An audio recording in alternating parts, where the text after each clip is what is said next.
Hadirin sekalian, tanpa berlengah masa lagi, majlis dengan segala sukacitanya menjemput Yang Berbahagia Profesor Datuk Dr. Zaini bin Ujang, Naib Chancellor Universiti Teknologi Malaysia bagi menyampaikan ucapan. Majlis dengan segala hormatnya mempersilakan.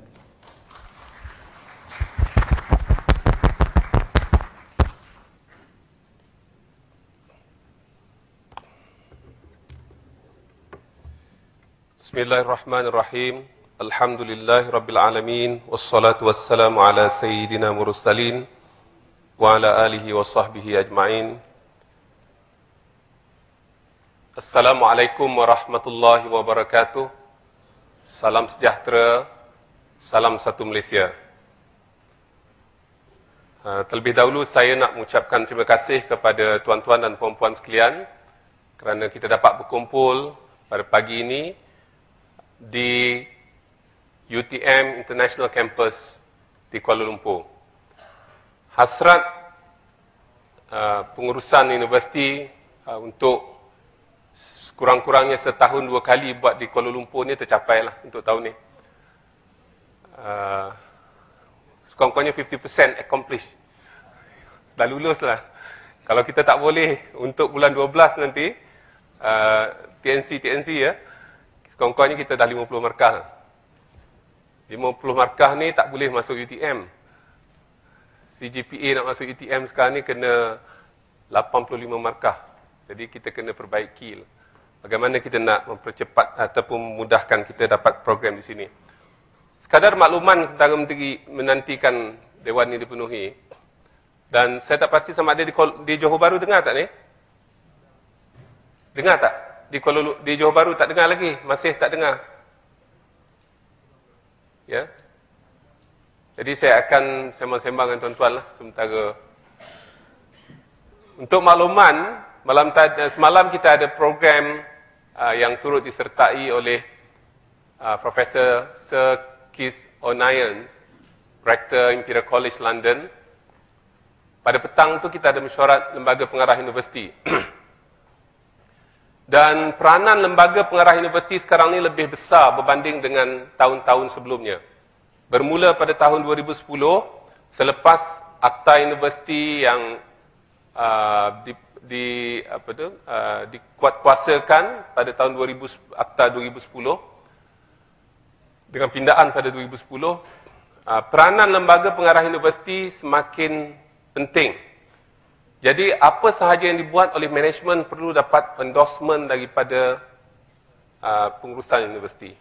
Jadi kadang-kadang hal yang melibatkan universiti bukan kerana kita tak setuju, tetapi lembaga pengarah tidak bersetuju. Ya. Ini ada dua kemungkinan. Satu, proposal kita ataupun cadangan kita itu mungkin tidak cukup kuat. Yang keduanya, mungkin cadangan itu tidak memenuhi spesifikasi yang ditetapkan. Dan lembaga pengarah kita adalah lembaga pengarah yang paling mantap dari segi komposisi anggota berbanding dengan semua lembaga pengarah universiti yang lain. Ini diakui oleh semua orang. Ya, kita ada 3 orang yang sangat terkenal, tersohor dengan gelaran Tan Sri. Yang lain-lain itu semua ada jawatan ataupun peranan yang besar dalam konteks pengurusan dan pentadbiran di Malaysia. Berbanding dengan universiti lain, kadang-kadang pengarah mereka itu adalah di kalangan orang-orang muda, orang-orang yang masih belum dikenali dalam konteks pembangunan negara kita. KL dah, JB dah okey dah? Tolonglah cek.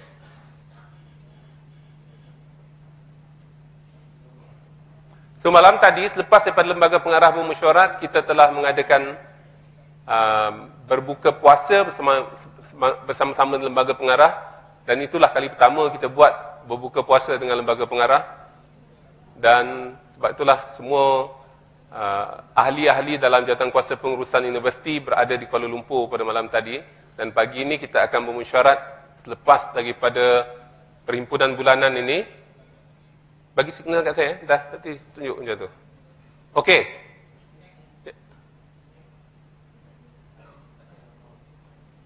Belum lagi? Dah? Tu kerja pula.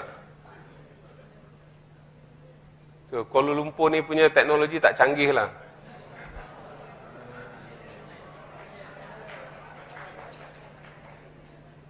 So, kita kena buat satu keputusan lepas ni, kena luluskan bajet untuk perbaharui.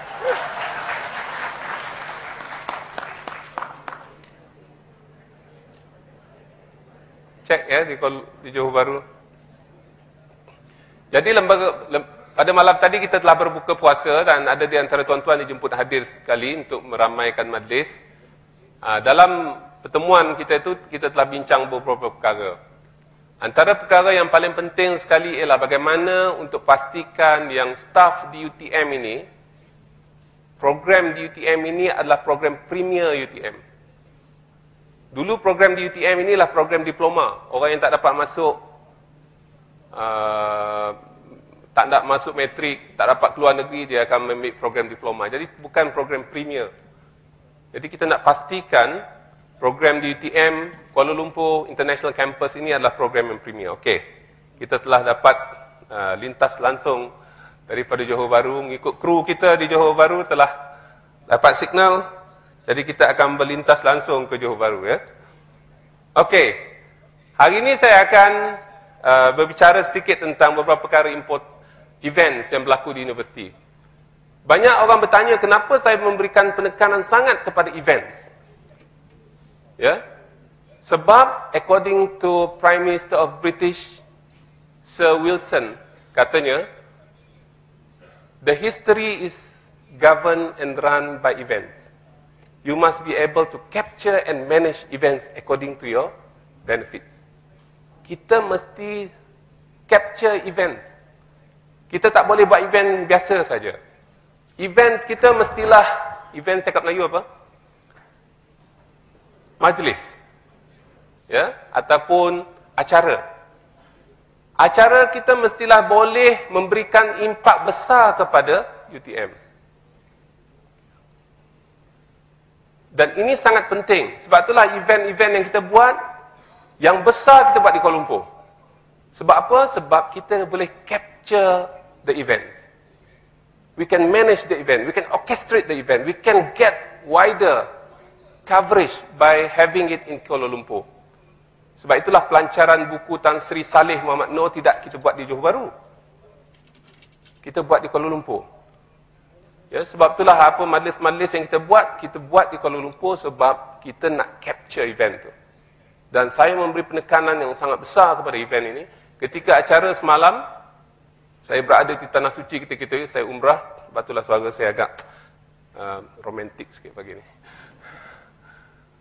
Sebab bila dosa telah terhapus ni, dia ada sisa-sisa. Dia kena renjih betul-betul ya. Barulah habis. Jadi ketika saya berada di Tanah Suci, events itu sedang diatur. Dan we go through the events, siapa jemputan kita, bagaimana majlis kita, to the minute details. Adalah perkara-perkara yang tertinggal dan tak dapat dilaksanakan dengan baik. Tapi Alhamdulillah, it was, I think, fully covered. We managed to capture the events yesterday. Pada malam ini, ataupun pada hari ini, kita berada dalam bulan Ramadan. Kita telah berada 11 hari di bulan Ramadan, paling murah lah. Dan paling mudah untuk kita kira sebab sama dengan bulan Ogos. So it's very easy.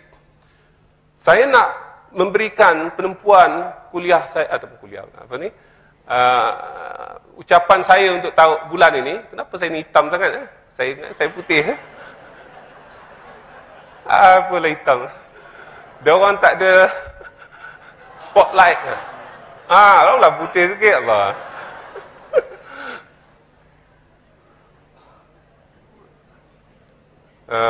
Itulah masalahnya jadi orang yang tak berapa putih ni. Ya.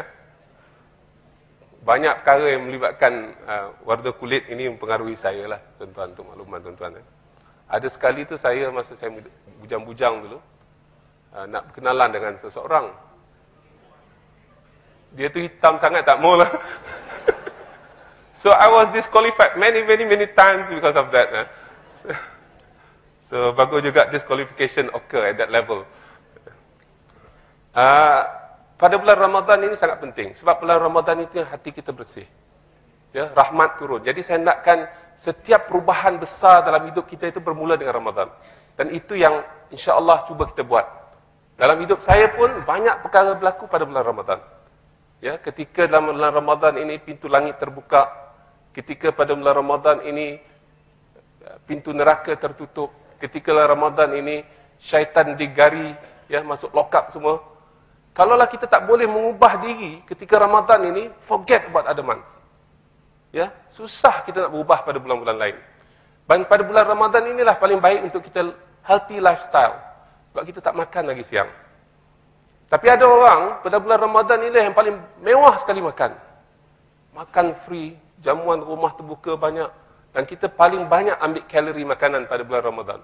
Dalam tempoh masa yang singkat. Dan akhirnya, instead of kita turun 5 kg, kita akan naik 5 kg. Ya? Jadi bagi saudara-saudari sekalian yang ada masalah dari segi kawalan makanan, bulan Ramadan inilah paling baik untuk kita mendapatkan BMI kita yang paling optimum. Dan bulan ini juga adalah Merdeka Month, which is very important for us to celebrate. Saya menyediakan slide ini, mana gambarnya? Ketika saya menunggu, saya berada di lapangan terbang Jeddah di Terminal Haji selama 8 jam. Ya. Jadi tak ada kursi pun, jadi saya bentang sejadah, saya duduk. Ini slide ni saya buat masa ni lah. Ketika ni baru lepas tawaf wada. Saya rasa Alhamdulillah, mudah-mudahan Allah mengabulkan doa-doa saya. Kalaulah ini, maknanya ini daripada hati yang sangat bersih. Orang yang baru lahir daripada kekotoran dunia. Ya, jadi ketika itulah saya ambil masa. Itu pun sebab Hanizam SMS saya. Ya, dia kata, Datuk, apa you nak pakai macam mana presentation besok? Jadi saya ingat, presentation tak buat lagi. I was on Saturday, last few days. Ya. Jadi maknanya saya mengambil masa ni ketika saya berada sana. Jadi implikasi yang saya nak sebut pada tuan-tuan, bila kita nak buat kerja ni, kita janganlah fikir sangat di mana kita nak bekerja. Ada peluang kita buat kerja. Ada masa kita buat kerja. Dan jangan kita buat kerja ini sangat berkira. Oh, ini saya sekarang ni patut bekerja pukul 8 pagi. Ya, patut tunggulah rehat sekejap. Ya, buat kerja-kerja lain, 8 pagi pun start kerja. Bekerja untuk organisasi seperti UTM ini adalah cara hidup kita.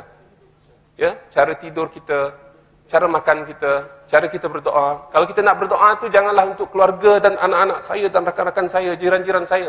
Sebut warga UTM, student-student kami, warga, staff-staff kami, alumni kami, apa lagi, pesara-pesara kami. Sebab orang ini akan memberi input besar kepada kita. Orang ini akan mempengaruhi UTM. Ya, dan kita mempunyai satu keluarga yang sangat besar. Sebab itulah saya sebutkan banyak kali perkara ini. Ketika saya berada di Tanah Suci, di mana saja tempat yang afdal berdoa, perkataan yang saya tak pernah lupa ialah warga UTM. Tuan-tuan, sebahagian tu saya sebut nama seorang-seorang. Sesempatlah. Ya, tak payah tepuk tangan lah benda tu. Jadi tuan-tuan pun macam tu, pergi Tanah Suci, jangan fikir anak saya dapat 10A, 18A, pakcik saya, doakan bos saya, Profesor Awaluddin, sebut masa bersidai dekat Multazam tu, sebut nama kawan-kawan kita. Dan ini sangat penting, tunjukkan yang kita attach dengan organisasi kita. Kita sayang pada organisasi kita. Organisasi kita itu tak akan berjaya kalau di antara kita ni ada orang yang mendatangkan masalah pada organisasi. Ya, organisasi kita hanya akan berjaya kalau setiap daripada kita